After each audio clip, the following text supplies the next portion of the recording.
It's the Roundtable on Dawg Post. Fletcher Page from the Louisville Courier-Journal. He is a, what again now, man? Help me out. I'm a, I guess you could call me a columnist. Are you like a real estate reporter? Or? I don't do the important things. Just I'm in the toy section called sports. All right, you are on the drive back right now from one of your assignments, and we're just going to get it rolling because people are pretty desperate for the Roundtable. I will say there's a lot to cover this week, but I just want to start off that Matt DeBerry has thrown the gauntlet down. He is saying he's going to wrestle an alligator here soon. Fletcher, what are you doing to earn your place on the Roundtable? Well, now that I've turned 30, I feel that I don't have to do I don't have to use gimmicks like that. I just have to rely on my personality and my good looks at this stage of my career. I tell you what, I don't mess with reptiles. That's off the table. So I guess this is pretty wild for DeBerry, but I couldn't mess with a reptile. Snakes, alligators, crocodiles, all that stuff is off the table for me. That's too much. You heard it here first. Fletcher Page, relying on good looks and personality. We will look for you in the unemployment line soon, Fletcher. Well, what are the parameters? Is this like, are we going to get like he needs to do this in an above-ground pool in Winder, Georgia. I feel that'd be appropriate. Get a crocodile of some. Wait, is an alligator or a crocodile? Man, he was pretty clear that it cannot be a crocodile, which I think makes plenty of sense. I agree with. Yeah. Okay, yeah, alligator makes sense. What's the deal? Is there a bet? Because for people that don't know, there's a long history of bets between you and your employees. I made a pretty foolish bet with you once that I won, but ended up losing. Now, what was it again? Now, I know it was a stake bet, but I can't exactly remember what we were betting on. Well, this was in the age before you had to pay for your Facebook likes. I know there's media companies out there that do that so they can increase their reach. Hopefully that's working out for you guys. But back in the day, you had to hustle for your likes. And I thought you had set a goal for our Dawg Post Facebook page, which I think was my idea to create. Because it was back in the time when I was really running the site and doing good things for us, really bringing us to the next level. I don't know how I could have ever gotten to be successful without you, man. Well, here's why I know you kind of think on a different level, and you're actually a user of people. Oh, a user of people. Yeah. No. Listen, hear me out. I'm going to give you some credit here. We created the Facebook account. You said that if we could get to 500 likes by a certain time, that you would consider that a success, which offended me because I was sure that we could get to 1,000 likes. And I thought I think the bet was 1,000, as I recall. It was, but you had turned that into how it was sort of me driving it. And so I said, if I get it to 1,000, you got to give me a steak. You got to buy me a steak dinner. And I was thinking of Ruth's Chris or Porterhouse in Athens or something like that. Well, you had never been in Porterhouse in Athens. What are you talking about? That's what I wanted you to culture me up a little bit. So we get to 1,000. I pulled out every stop I could. I mean, I still sometimes, I don't know if that Facebook page is still active. There was like, I had ex-girlfriends, moms. I had people that I hadn't spoken to in years. I had made them go like this page just to get us to 1,000 so I could get my steak dinner. And of course, there were no parameters set. You took me to a Applebee's or what was it? No, yeah, you're kind of, I can see where this is going. You're going to try to railroad this into, you took me to a Chili's in Gainesville, which is not what happened. We were at a Chili's in Gainesville, and you decided you were going to order a steak. All right, and that's the safest thing you can do when you're at one of those places. Just get the ribeye every time, and at least get out of there with that. Now that was not supposed to be my play for my steak bet, but you wrote. That's how we worked it. Whatever. And we went and saw Sterling Bailey that day. I got it the ribeye steak. He ripped me off. He was not great that day, was he? I was not impressed with anything that I saw at East Hall High School that day. Yeah, that was not great. That was not great. But I respected what you did. Here's what you did. You got me to grow your Facebook account through my own ambition, and then I cashed out my bet on like a $17 tough ribeye. And everything worked out for you in that scenario, and I respect that. I wonder. I know people want to hear about Georgia at some stage here, but I do wonder how much money I spent on food for you through the years. It wasn't enough. Everything that you ever got because of me was worth it, and you're still getting dividends. You're cashing dividends from me all the time. I mean, it's been a great investment. Does it occur to you how ridiculous you sound right now? You can't disprove what I said. Yeah, but you can't disprove that there are Martians. I mean, come on. That's not a real argument. Oh, man. I'm just glad that you still get to hear from me. I don't know if you... I was going to say, did you watch G-Day in any way? Nope. So we can't intelligently... I have a couple rules in life. Let's see. One of them is don't watch spring games that I don't get paid to watch. I went to a spring game and didn't watch it. Which one was that? I went to Kentucky's and didn't watch it. I went to Kentucky's and spent some time with their former quarterback. I didn't really watch much of the action on the field. I've told you what I think spring games are for. It's for people that have kids. I think in usual settings, it's a great way to introduce your kid to like Sanford Stadium or a game atmosphere. But now, I mean, the way they're packing this thing out, I mean, you get to deal with the traffic and everything, so it's just like a game day. It was a pretty good experience. I didn't think it was. There wasn't anything bad really to complain about. It was the normal, madness, I guess, if you will, and they threw the ball way more than they would ever think about throwing it from here on out. I mean, this was just a glorified 7-on-7, and it was just a lot of throwing. And one thing I think we'll talk about spring ball, and then I want to talk about something a little bit more pressing, interesting, whatever you want to call it. But spring game to me, it just is so hard to know that everything that happened during the spring game really matters. I think there are Jake Fromm fans and there are Justin Fields fans, and are we going back into that now? Yeah, I was just we've got another quarterback controversy brewing. I don't think so, no. But okay, you're talking about two guys that were sacked a combined 11 times and threw the ball about 40 times, not quite 40 times each. If you are a giant Jake Fromm fan, with the exception of the 2 interceptions, there was plenty to like. If you are a Justin Fields fan, and with the exception of him holding the ball a little bit too much to me, there was plenty to like. I mean, like, Justin looked good for sure, I thought, but at the end of the day, what we saw was not at all what they're going to look like in the fall. I mean, they didn't even have their top 2 running backs, and DeAndre Swift didn't play in any way. Zamir White obviously is still getting back to where he needs to go. It just, it wasn't at all what reality will be in the fall. Now, it's harder to tell with the defense if they were legitimately stopping the run, or if they just, Georgia didn't have the running backs they needed. I mean, I would argue that Elijah Holyfield's pretty good.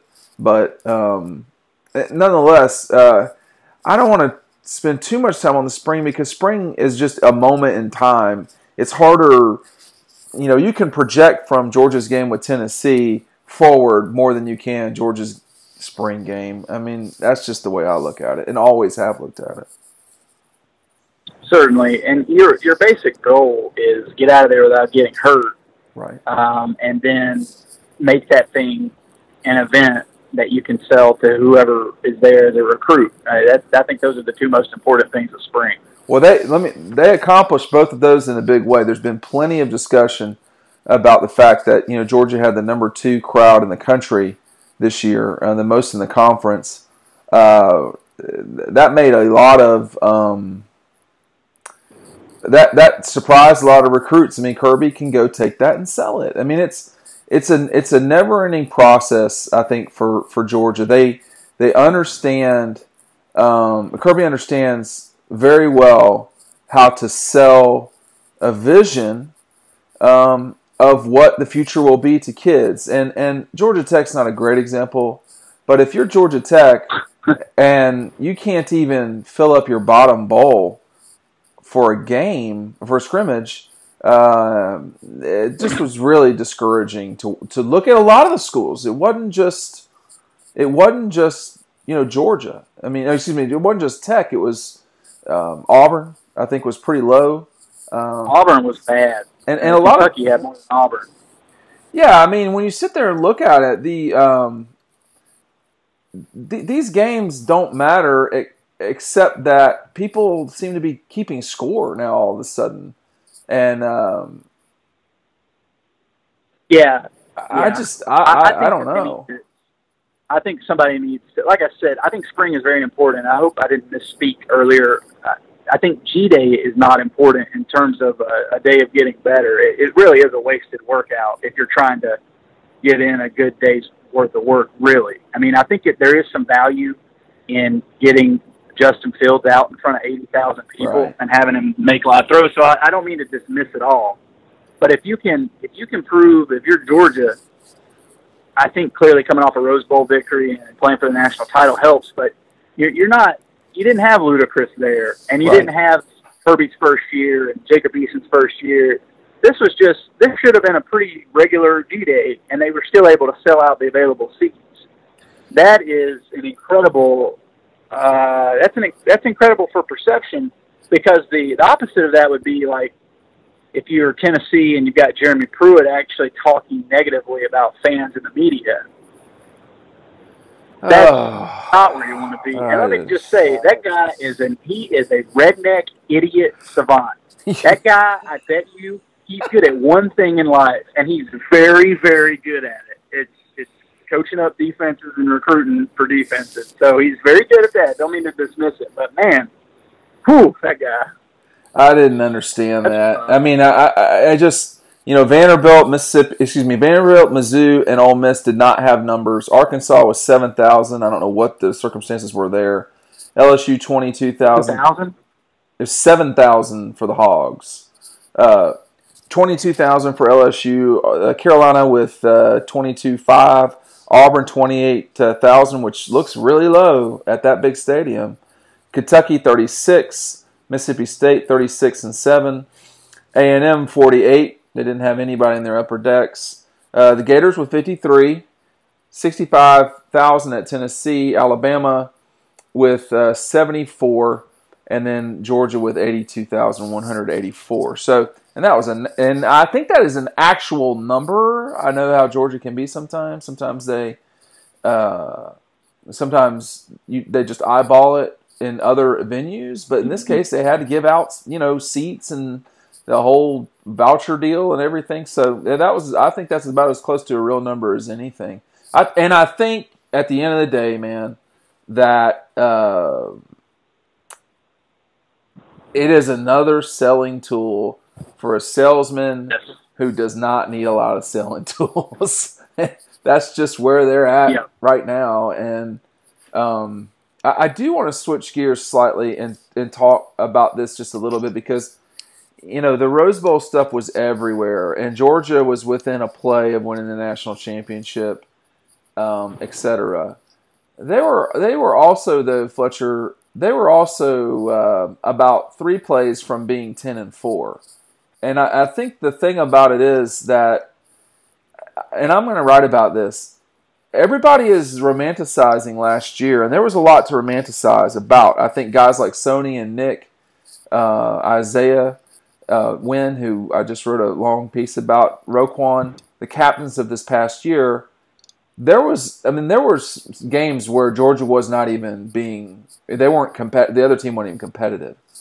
But when you look back at Notre Dame, Notre Dame only needed a field goal. They had to drive the field and they couldn't do it. But they only needed a field goal to win that game. If Georgia doesn't beat Notre Dame, obviously, I think they still would have needed to win the conference championship no matter what. But it was just one of these things where people need to remember how close these games are going to be in the fall and just moving forward. And that Georgia is listed with over-under at 10.5, man. Georgia and Alabama are at 10.5. That's a heck of a number to kind of get up to. Now they're not playing Notre Dame this year, and they have a manageable situation, but still, people I think are so fixated on how great last year is that they forgot how tough it was to go through that, and how that nothing's guaranteed moving forward. In the spring, you would have thought that they won the Rose Bowl every single time they played. They played pretty bad against Kentucky for a half. They didn't play very well against Missouri for a half. There were times in this past season where things could have gone off the rail. Now you get credit for it not, but that's the other thing about spring, man. It just romanticizes good seasons that have just gone by. Yeah, you sound like Mr. Brightside today. You're really pumping me up with all your positivity. Well, if you think about some of Georgia's best seasons, they're filled with these moments you're talking about. Yeah. That's part of the fun. Like, Notre Dame will always, to me, be the Lorenzo Carter game. I don't remember Lorenzo having another game like that, but if he hadn't played that way that night, they probably don't win. You look back at Lindsey Scott at Florida, that whole 1980 season, Herschel's emergence against Tennessee to save that game to start the season. So it's probably, I think that's what's so endearing about those kinds of seasons, because it is very difficult. It doesn't happen very often. And so, for Alabama, they win all the time. And they've won many national championships, especially since they got Nick Saban, for those of us that were born after Bear Bryant died. But when you have a season like you had last year, I think that it doesn't cause alarm for me. I get the what if. I know why you're going down this what if path, to sort of maybe try to jolt people from their romanticizing. But that's part of what made season so special, is when you have those moments where it could go either way, and you have people emerge and step forth and create moments that you will never forget. Did you like that? That wasn't even corny. That was a little bit corny. Well, it's just that, now Georgia, so Alabama, Georgia, Clemson, maybe Ohio State. Clemson has a pretty clear path in their league. Ohio State doesn't have as clear a path. And it looked like USC out west was going to start being a national thing. But in the league, Alabama and Georgia have the exact same over-under. They both play Auburn and LSU, who are the other, very good teams in the West. It's just interesting because Georgia's just zoomed straight to national prominence. They are inside of everyone's head now, and all I'm saying is, hey, look, they are way better than everybody in the East. But they're not so much better than the entire league that they're just going to waltz their way in. I don't even think Clemson is in that great a shape. They're in the best shape of anybody in their conference. But they have proven time and again that when you play in any league, you can lose any game. And they're kind of the kings of that. But, I think people are just assuming that this is going to be sort of easy from here on out. And I'm not sure that I necessarily buy that. As quote-unquote easy as it's been for Alabama, they've only won the national championship, 5 times, I think, since Nick Saban's been there. So that it's not exactly every year for them. And they've had some, painful beats along the way. They basically lost the national championship to Clemson in 2016 by a play. They lost the national championship essentially by one play in 2013. They won the national championship on one play against Georgia in 2012. But I think people should be ready for what an airplane pilot is like. His life is like. I don't know if you've heard this before, Fletcher, which is, a lifetime of boredom with 15 minutes of pure fear. I think that's what this coming season is going to be like. I just don't. They're going to have to save themselves somewhere along the way. It always happens. I don't know where. I don't know where. It might be LSU. It might be Auburn. It might be Carolina. I don't know. But I think it will have to happen. Yeah, man. You go to the Rose Bowl one time, you get all uppity on me. I think that's the best part of the movie. I mean, you know that adversity is going to hit, and you got to respond to it. You don't know when it's coming, but that's expected. I think that you go play for the national title and you stack recruiting classes up like Kirby has. Yeah. Then then the expectations change, and also the way that you act and behave accordingly will shift as well. So. It's kind of like what you've written about, though. I mean, you've written that Georgia should be the bully. And now they are. Yeah, they are. They are. But it's still, it's still a little bit new. There's not that many programs can be the bully. There's probably 6 in the SEC in particular, and maybe USC, Ohio State, and Michigan. People like that can really strap it on and start hurting people. But everybody in the league can't be a bully at the same time. And Auburn, hasn't been really a bully. They've been magical over the last decade, and then they've been spectacularly bad. LSU was a bully, and they haven't done that since. I'm just looking at these over-unders. I mean, Alabama and Georgia right now, I think, are the 2 kids on the block that you do not want to deal with. Auburn's over-under is 9. I mean, considering they play Georgia, Alabama, and LSU every single season, an over-under that's 9 is pretty solid. They've got to go to Georgia and Alabama. Those are tough games for those two, for Auburn to win. Mississippi State's an 8. LSU's a 7.5. Probably they are lower because of the Georgia game, you would have to imagine. There's no guarantee they win that game. A&M at 7. Carolina at 7. Gators at 7. Missouri at 6.5. Mississippi at 6, Kentucky at 6, Tennessee at 5.5, Arkansas at 5.5, and Vanderbilt at 5. There's a lot of the East is 7 or under, man. Yeah, it's clear what's up. South Carolina has to deal with Clemson and Georgia. I mean, so Florida is only dealing with the Noles, who are really not as high a level as Clemson. I don't think anybody would argue right now. So I could see where, South Carolina is a little bit, should be higher probably than Florida, but they're not at the end of the day, probably because of that Clemson game, Probably because they're South Carolina. Yeah, but man, they won 9 games last year. Yeah, I know, but again, you got to take these with, these are set by, you're talking about Las Vegas over-unders, right? Yes. So they got to get people to bet. So South Carolina still comes to, it's like it's the opposite of Tiger Woods at the Masters. I mean, you got to set the line accordingly to try to get some the buyers on the other side of that thing. So that's probably what's working against South Carolina. They're not sexy. No, they're not. It's hard to make South Carolina sexy.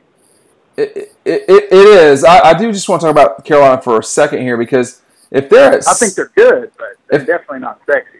If they're at 7, no, there's not much really sexy about Carolina, but.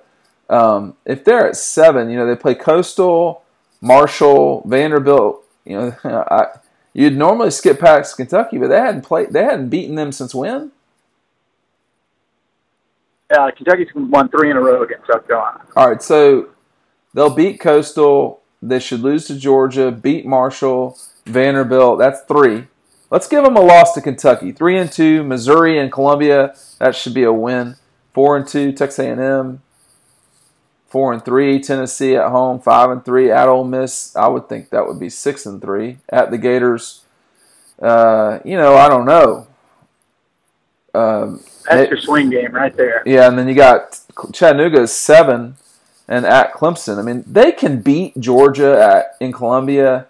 I don't know if they can beat Clemson up there, but but we'll just see. This is not that bad of a South Carolina team, I don't think. I think their problem is when they're dealing with their two, to what is to them their mortal enemies, they don't match up well against Georgia in stopping the run, and they don't match up well against Clemson because they can't run against Clemson. They just don't match up great against those teams. And I think the curious thing now with Brian McClendon being their guy as offensive coordinator is, will they just go as fast as they can go, Carolina, and maybe that be the great equalizer for them? I'm not sure. I think it's a good team, and I think that schedule is manageable. Same here. But the trip to Florida will be the make or break for those people that take the over. I mean, now I don't condone betting, Dean, as you know, but I'd be tempted to take the over there. I would too. But you'd be cruising 6 wins into that game in Gainesville, and you get down on yourself if you lose that one. If we're being intellectually honest here. Before they play Tennessee, I'm not sure that they should lose a game outside of the Georgia game. I mean, they play Coastal, Georgia, Marshall. I think they probably should beat Kentucky. Yeah, they play Coastal, Georgia, Marshall, Vanderbilt, Kentucky, Missouri, and Texas A&M at home. Then they play Tennessee. I mean, I could say 1, 2, 3, 4, 5, 6, 7. I could see them being 7-1 going into Ole Miss, maybe 8-1 going to Florida. I would not be surprised by that. Well, let's lock it in then. Let's take the over. How much money you got in your pocket? I got about $2. All right, we can do a $2 wager here. I think we'll take the over. I agree. I think that is an easier call than Georgia. I mean, Georgia's at 10.5. Austin Peay. We've already said they beat South Carolina, so I'm getting to the LSU game. I mean, they got Austin Peay, South Carolina, Middle Tennessee, Missouri, Tennessee, Vanderbilt. They should be undefeated going to LSU. That's October 13th. So let's say they lose at LSU. So that's, what is that? So 6-1. They should beat the Gators in Kentucky, 8-1. And then you've got Auburn. I mean, so they're going to have to beat either Auburn or LSU. Those are their two toughest games. They probably will be favored in both, if I'm guessing. And then they play Massachusetts and Georgia Tech. Georgia hadn't beaten Tech at home since 2012, but I'm not so sure that's going to be a problem. What are the contract details on that Massachusetts matchup? Man, I'll get it to you in about 9 months. All right, LSU. I'm not sure LSU can come into the Georgia game without losses. I mean, they got to play Miami on a Sunday to open the season. They got Southeastern Louisiana at Auburn, Louisiana Tech, Ole Miss, and this is the swing of their season, is this 4-game stretch. They play at Florida, then they have to come back home across the South to play Georgia and Mississippi State back-to-back, and then they're off, and then they play Alabama. They got a brutal end of the season, man, and they're that's rough. And they still got to go to Texas A&M. I mean, I don't know what Texas A&M is going to do. See, I don't know really where A&M is at. I don't. Now, A&M's like the Georgia of the West. They should be better than they are. And they should be better than they were. And that's what they made the change for. Now, and we'll stop talking about this in a minute. But I mean, like Mark Richt. I mean, they've got LSU. Is North Carolina good? I don't think so. All right, so they got LSU. Well, they were bad last year. LSU, North Carolina, Florida State, Georgia Tech on the road, at Virginia Tech on the road, back-to-back weeks. But, I mean, this is another 10-win season, looks like to me, as well for Miami. Now, I don't know what's going on with their athletic department that they're playing at Toledo this year. That is crazy. So they play LSU in Texas, and then they play at Toledo. That doesn't make a lot of sense to me. I don't get that. But, you know, what can I say? I mean, Miami's only playing 1, 2, 3, 4, 5. They're playing 6 home games. I mean, you should be playing 7 or 8 home games if you're Miami. even though you're playing LSU, you'd like to play. I don't know, man. I don't know. All right. I see here where this guy's is just flashing on the news where the police have caught the guy. It's not funny. They've caught the guy who shot the people in the Waffle House. Have you ever felt safe at a Waffle House? That used to be part of the fun for me, but now we can't go to Waffle House.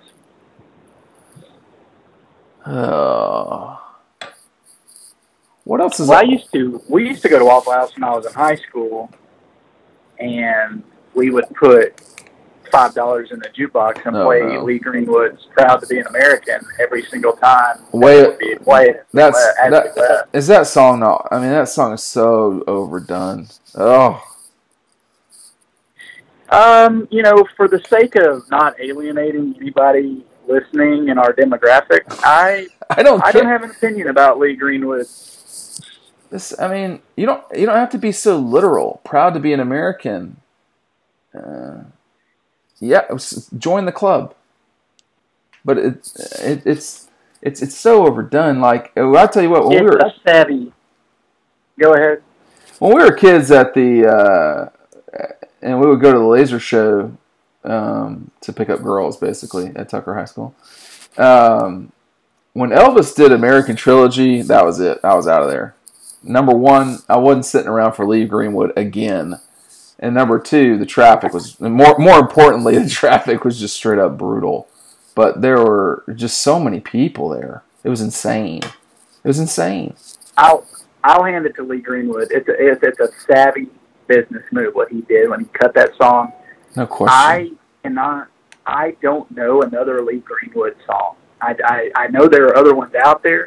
I respect that he makes music, but I don't know. I couldn't tell you his second song. You realize he played Georgia not so long ago. Yeah, you know who I saw talking to him as if they were friends there that day was Claude Felton. I was like, man, Claude could run in many circles. He's just chilling with Lee Greenwood and Lee Greenwood's leather jacket and his leather-looking face. I mean, he was really stunning. Golly, he was haggard. He was haggard. That was for the Charleston Southern game. Good Lord, they booked that guy. And then not even 18 months later, they had Ludacris in the same stadium. Yeah. I don't know if Lee Greenwood has condoms and liquor in his rider. But I would imagine that he's used all those things as many times as Ludacris himself. So you're telling me you've never heard the song IOU or Ring on Her Finger? I have not. I never checked the B-side of Lee Greenwood on the jukebox in the Waffle House in Blairsville, Georgia. Hiawassee wasn't good enough to get a Waffle House. Hiawassee had a huddle. We had a Huddle House in Hiawassee. I can tell you right now that I will eat at Huddle House, but it is not a Waffle House. No, it's not even close to the same. You remember when we took, no one's going to know this story. I was just going to tell the story about Gabby. We kept talking about how, she was from Chicago and was coming. Why was she with us? Yada, yada, yada. But the point. Inside base. No, why was she with us? I like your inside baseball stories that no one has any clue what you're talking about on this podcast. Well, I was going to just get to the point, which was to skip all that and say she had never been to a Waffle House before, ever. And we kept bringing it. She was around for like 3 or 4 weeks, whatever it was, during the summer. And Fletcher and I were like, well, you got to go to the Waffle House. It's very interesting. It's really good. You got to get like a waffle or, whatever. So we go. It was our big conclusion. She had already had Krispy Kreme, which she loved. We go to Waffle House, and she gets a salad. And I was like, no, you cannot get a salad at Waffle House. First of all, it's a salad. Secondly, it's brown. Like the salad looks brown. What are you doing? I told her she was going to have to get that salad smothered and spackled and covered and whatever, smoked and chunked. Chunked is the ham. No. So when we were at Tucker, you had that was like the password to get in the club is you had to know all of the Smothered, covered, chunked, diced. What else was it? I can't remember all of them. Well, you weren't in the club. Go all the way. You can go all the way. All the way is just too aggressive. Is there chili involved with all the way? There's chili involved in all the way. Oh, my God. I think it's Uncle Bert's chili at Huddle House. No, dude, no. It's a different family member at Waffle House. Uncle Bert? Uncle Bert is at Waffle House, yeah.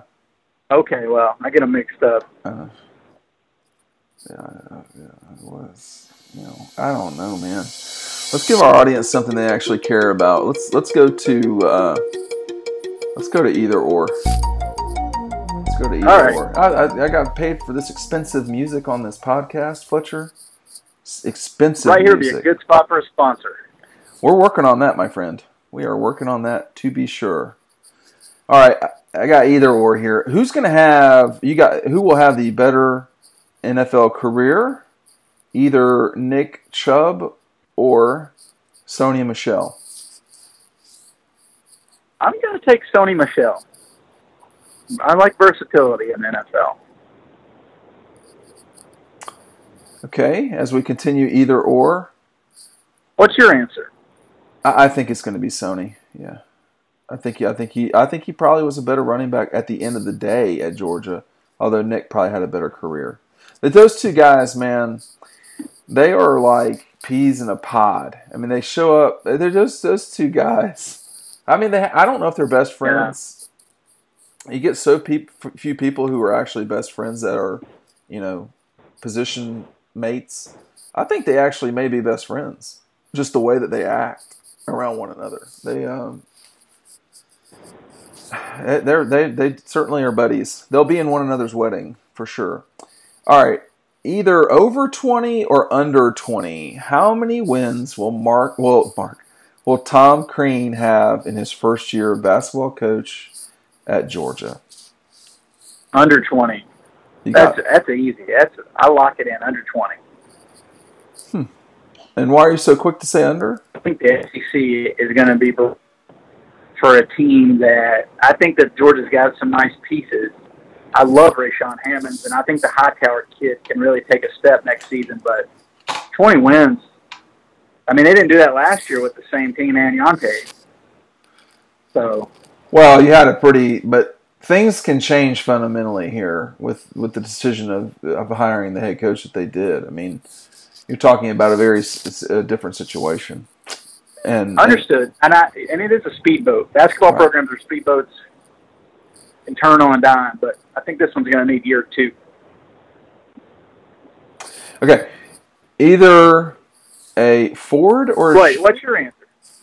I think they're probably going to figure out how to get over 20. I need to see the schedule, which was always like pulling teeth with Mark Fox, but I need to see the actual schedule. That'd be nice at least. I got Sony and I got over 20 for Tom Crean, but we'll see. I mean. Bro, he is promoting this thing like crazy. You should have seen him at halftime of the football game. He's very interested in being at Georgia, and that's a good thing. So one thing I will say is the difference between Tom Crean at Georgia in his first few weeks and Jeremy Pruitt in his time at Tennessee's first few months have been pretty different. I gotta say, Tom Crean has been very eager and excited in a positive way.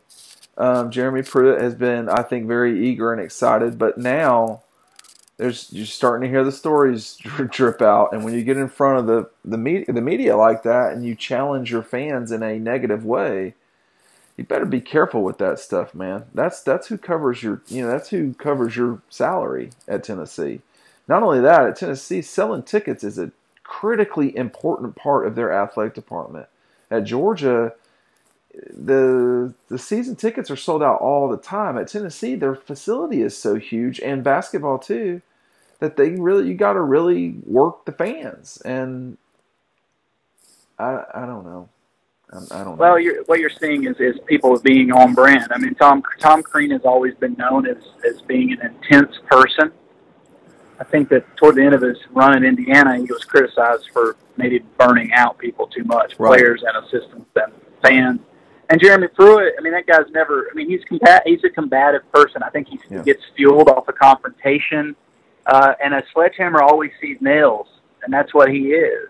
Sometimes you need a little finesse. You don't. Everybody's been talking about Jeremy a lot here lately. You don't see how he succeeds up there. You don't buy that. Nope. Yeah, there's nobody at Georgia feels that he will. I think being that way about it and saying there's no way, or that it's very, very unlikely. I mean, very, very unlikely is probably where I would be at. But being, I mean, he burned a lot of bridges in Athens, and it is interesting to see that anyone who dealt with him at Georgia doesn't think that he can succeed. Just Gentry Estes dealt with him. Have you two talked about Jeremy at all as far as Tennessee is concerned? Who's Gentry Estes? I'm just kidding. I know who Gentry is, but just for people on the podcast scene, you really need to work on, queuing people up. Okay. I'm going to call you out on it until you fix it. Okay. I appreciate that, Fletcher. That's good. That's good for you to do. Gentry used to cover Georgia. Why don't you tell people where Hiawassee is, you clown? Gentry used to cover Georgia, but he also covered Alabama, and he was covering Alabama in Birmingham whenever Jeremy Pruitt was at Hoover High. Right. That's sort of how he has a little bit of ties to Jeremy. And then Gentry also covered Tennessee, so he knows a little bit of what the infrastructure that's in place there. So that's why you probably would have brought him up. You like that?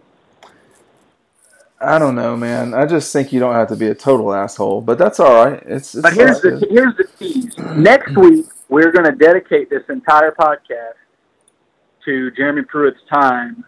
Oh, we are, right?